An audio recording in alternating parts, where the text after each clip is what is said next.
right one time, who was the great architect and builder of homes. They asked him what was his greatest masterpiece as far as what he had built, what he had as an architect form. And his words were so good. He said, "My masterpiece is always my next one." And that's how I feel about my talks. In fact, it kind of is a joke with people who know me well, because I get ready to speak and I'll say, "This is the best teaching I've ever done. This is so good." And they'll kind of behind the scenes mock it. "There comes the best teaching he's ever done," you know. And let me tell you something. Somebody said, "Well, is that arrogant?" I don't think it's arrogant, but I do think it's anticipating. And let me just say this. If you don't think the talk you're about to give is the best talk you've ever given, why don't you give the audience a break and not give them one?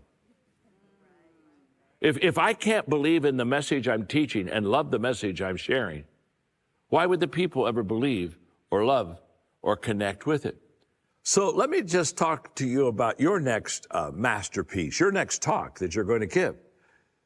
I want to share with you 4 easy ways to maximize the next time you get up and speak in front of an audience. And these 4 things I'm going to share with you come out of another one of my laws in the 16 laws of communication, and that is the law of content. The law of content just simply says that when you have something worth saying, people will start listening. Wow, that is so true. Now, when I wrote this law, I described speaking and preparing speeches and content like putting a puzzle together. And I talked about the fact that when you start with the puzzle, you put in the first piece, you don't know what, I mean, unless you look at the box top, it doesn't tell you anything. And you have to put several pieces together before it begins to make sense. I can still remember when I lived in San Diego, I would go to the San Diego Padres baseball games sometimes. And between one of the innings, on the big scoreboard back there, they would put one piece of a puzzle of a baseball player's face. And everybody knows that they're trying to guess who the player is, but nobody can guess with one piece or 2 pieces or 3 pieces. But everybody's watching this, and then about 4 or 5 pieces, all of a sudden, people start to put out names. Well, in speaking, it's the same way. There are what I call 9 pieces to the puzzle of your talk.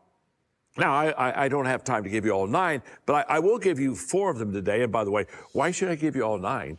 You won't buy the book if I give you all of them, huh? So I'm going to give you 4 of the 9. And the first one is for you to create a runway for your ideas. When I'm getting ready to express a thought or an idea, I want to give them a runway so that we can really take off and we can connect. So it may be a current event, you know. For example, during COVID, every time I would address an audience, and I did most of this virtually, I would talk about the conditions and the circumstances, and immediately it would relate to where they were because it was a very uncomfortable time for people. So I'm taking a current event and I'm putting the talk in that current event, and everybody says, "Well, he's right with us. He understands what we're going through. He understands all the things that we are feeling in our own life." Sometimes I'll put out a question. I'll ask a question of the audience. Now, let me just say something about asking questions of the audience. As a speaker, never stand before your audience and ask them a question that they cannot answer. I watch speakers do this all the time. They'll get up and they'll say, "Okay, how many miles is the moon from the earth?" Well, are we astronauts? I mean, hello.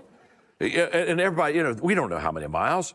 And then they'll say, well, and then they'll give us the mileage. Now, that's not good communication. That's showing off. What that is as a communicator, I'm saying, I know something you don't know. And what I'm doing, instead of having friends and bringing them together, I'm creating fans. I'm separating them. And now all of a sudden I'm setting myself apart. You never want to set yourself apart. So I never ask a question of the audience that they don't know the answer, because it's all about us. It's not about what I know and what you don't know. I saw this. I took a group to last year over to France, and we went to Normandy. And it was a very moving 3-day experience. And we had Doris Kearns Goodwin with us, who was a great leadership historian, and she is truly amazing. And so we were at a museum at Normandy, And we had a guide that spent an hour with us telling us about the advancement on the beaches and just basically telling us the story. Here's what I want you to catch. Every 3 minutes, he'd stop and he would ask our group a question of which none of them could answer. How many soldiers charged up Omaha Beach? Well, I don't know how many soldiers charged up Omaha Beach. And then he would say, 7,322. And then he would ask another question. Every 3 minutes he'd ask a question, and every question he asked, the audience could not answer. Now, I stood back because I knew he was in trouble. Now, brilliant guide, knew the numbers, really could have given us an enjoyable experience, but it's not enjoyable because every 3 minutes he's going to look at my group and he's going to ask them a question. And when he would ask the question, I stood back and I watched this. Don't miss this. He would ask a question they couldn't answer. And my group, as soon as he started to look at a certain section, they'd lower their heads. Of course they're lowering their heads. They'd want him to pick them out because they don't know the answer. It reminded me when I went to school. Remember? Come on. Remember when you're in school? Teacher asked you a question you didn't know? Yeah. Pass over me. Pass over me. You never want to do that. You want to keep your people together. That's what great communicators do. So I'll sometimes talk about a current event. I'll sometimes talk about maybe a question. Or I'll make a heart connection with them. And I'll say something like maybe like this. I'll be talking to them and I'll say, you know, sometimes I just get discouraged. And I want to kind of pull myself out of it. Have you ever had a time when you were discouraged? Well, everybody in the room says, yeah, I've had a time. I mean, the only person that doesn't say that is a person that's on drugs. You know what I'm saying? Yeah, we've all had those discouraging times. What am I doing? I'm talking about a problem I've had or a situation that's been difficult. And I always start with me. Remember this, in connecting with people, you start with you. And when I say I'm discouraged, guess what? I give you permission to say I've been discouraged too. But if I say, you know, I've never been discouraged in my life. It's always been a 10 every day. How do you feel? Well, now you're all going to be liars. You know, well, it's 10 too. But that is, you've got to connect with your people. And those are the 3 ways that I do it. Now, there are a lot of other ways to do this also. And let me just show you a few of them. I don't have time to talk about them, but you just watch the archives here, the footage, and you can see other ways that you can do this. How many of you like to play golf? How many golfers do I have here? Oh, you got a lot of golfers. How many of you would like to increase your influence with your boss? Could I see your hand? How many would like to increase your influence with your kids? How many of you would like to just have some influence with your kids? How many of you know people that talk but they don't connect? Huh? Come on, raise your hand. You got that, huh? Lao Tzu, who is the Chinese kind of philosopher, said, if we don't change the direction we are headed, we are likely to end up where we're going. So Martin Luther King is doing the great famous speech in the mall, steps of course, the Lincoln Memorial. You see, the I have a dream part wasn't in his teaching at all. But he's looking at the mall and he's seeing the people. And Mahalia Jackson was right behind him. And there was kind of almost a quietness and awkwardness in the mall. And Mahalia Jackson says, tell him about your dream, Martin. Tell him about your dream. And that's when he went into, I have a dream. This lecture has potential to help you to become a better leader, to change your life. And what I'm going to share with you now is life-changing. And you just don't want to miss this because I'm going to give you some stuff right now. This is pure gold, okay? This is so good, I hardly want to give it to you. So you better start with yourself. Because if you're leading others and have nothing to give them, then I can promise you, you'll never be what you want to be as a leader. After you create a runway, the second thing I want you to do is I want you to plan your transitions out. When I talked a moment ago about the tour guide, you know, there's one cardinal rule for a tour guide. I mean, if you're, you know, I mean, they have a way to identify themselves, you know, and they've got a sign, follow me. And the one cardinal rule, if you're a tour guide, is don't lose your crowd. You know you're not you're not a good tour guide when you turn around and nobody's there. You know what I mean? And it's kind of like my favorite leadership expression, he that thinketh he leadeth and hath no one following him is only taking a walk. And that's the way it is with tour guides sometimes. And that's the way it is sometimes with communicators. So how do I keep them with me?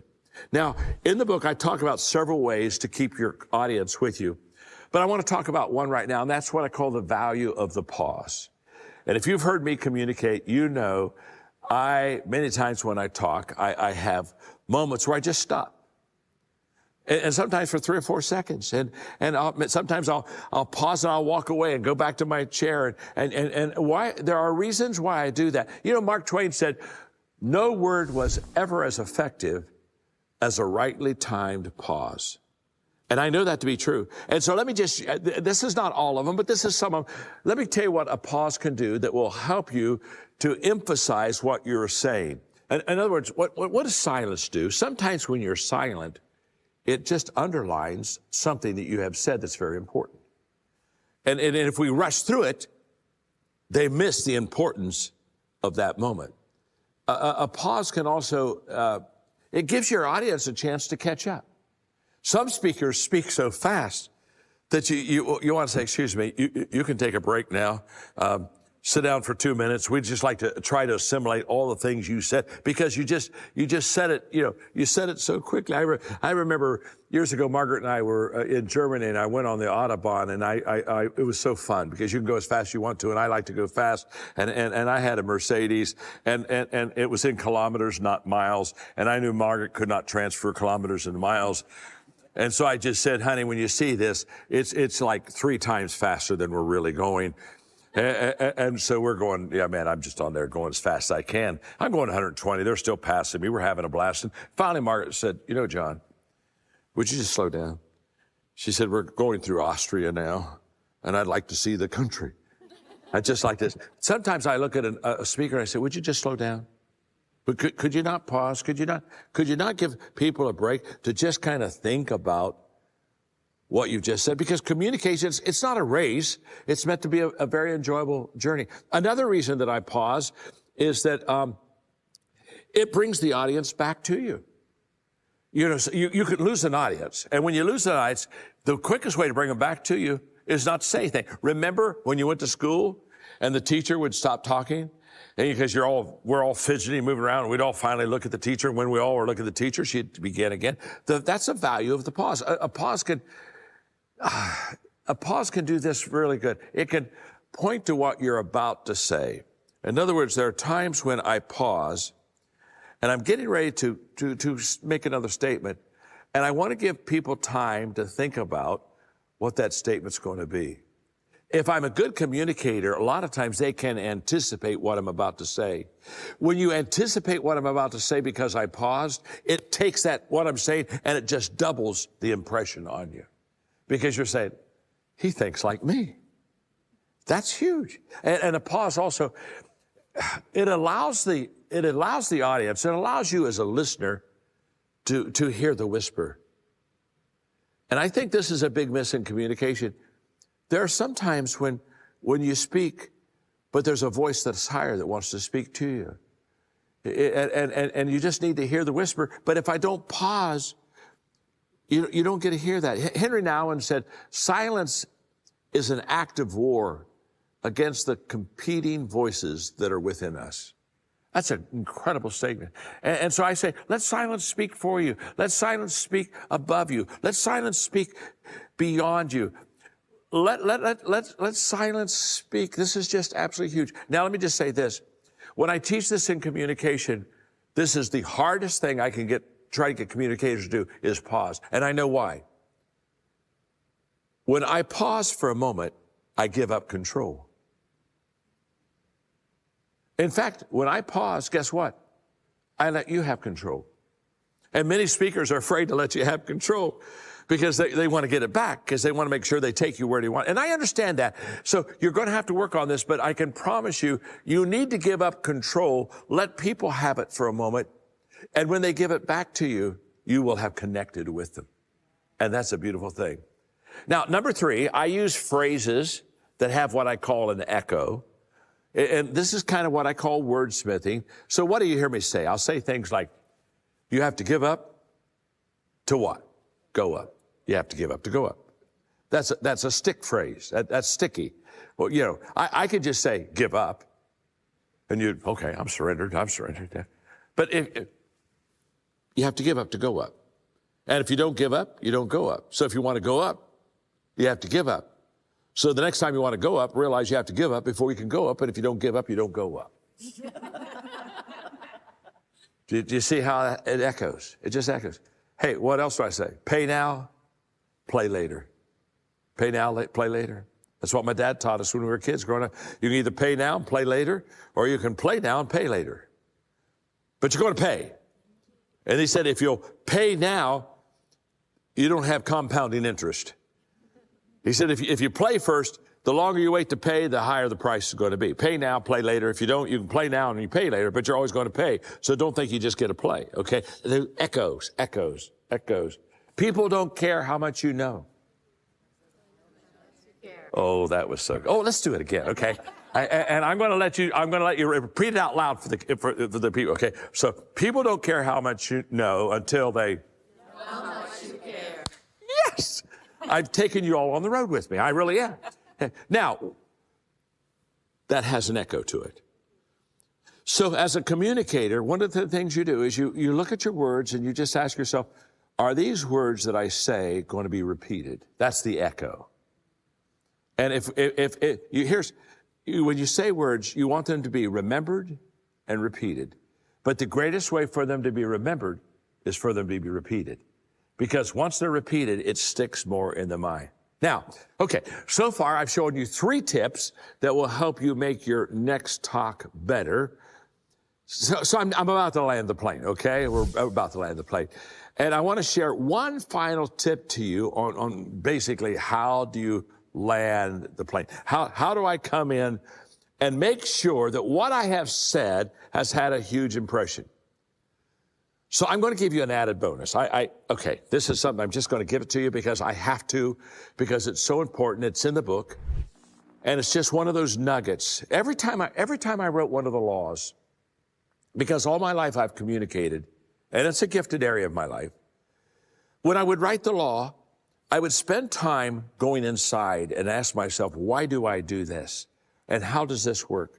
Because I wanted to make it clear to you, the reader, each law, how to do this. And when I was writing, I was thinking about the fact that I always deliver 2 messages. Now, this is huge, okay? You've never read this anywhere. I promise you, in every law, I put stuff that I've never spoken about, and I don't think that have ever been spoken about in how to connect with people and communicate with them.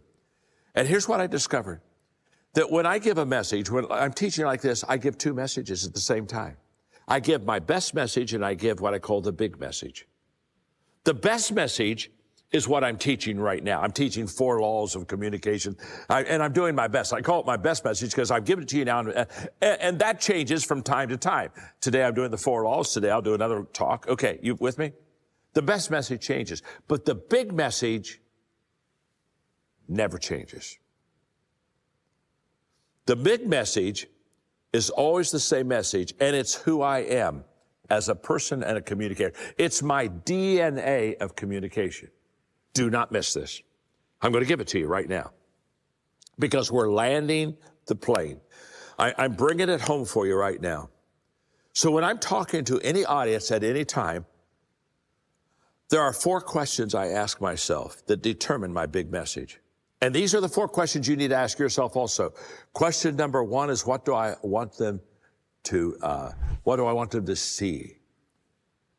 The second question is, what do I want them to know? The third question is, what do I want them to feel? And the fourth question is, what do I want them to do? Now, I'm going to give you the answers for me, but these answers I give you are my DNA as a communicator. They won't have to be the same for you at all. You with me? But you have to ask yourself the question. So what do I want you to see? I want you to see your possibilities. I am a possibility communicator. Whenever you hear Maxwell talk, he's going to help you reach high. Sky's the limit. Possibilities are all over my talk. Every talk has possibilities in it. So what do I want you to know? I want you to know that I value you. You'll always feel valued when I talk. You'll always feel, man, he cares for me. He believes in me. He unconditionally loves me. He values me. I want you to know that. I want you to see your possibilities. I want you to know that I value. What do I want you to feel? Empowered. I want you to feel when I teach that what I'm teaching you, you can go do. I want you to walk out of the room and not say, John's amazing. I want you to walk out of the room and say, I'm amazing. I don't want you to walk out of the room and say, John can do this. I want you to walk out of the room and say, I can do this. I want you to feel empowered. And what do I want you to do? I want you to apply. Apply and multiply. I want you to apply what I taught you, and then I want you to multiply it by giving it to others. That's who I am. That's what I do. And that's how I began to land the plane. So when you leave, you've heard the best message, but you feel the big message. Well, today's topic is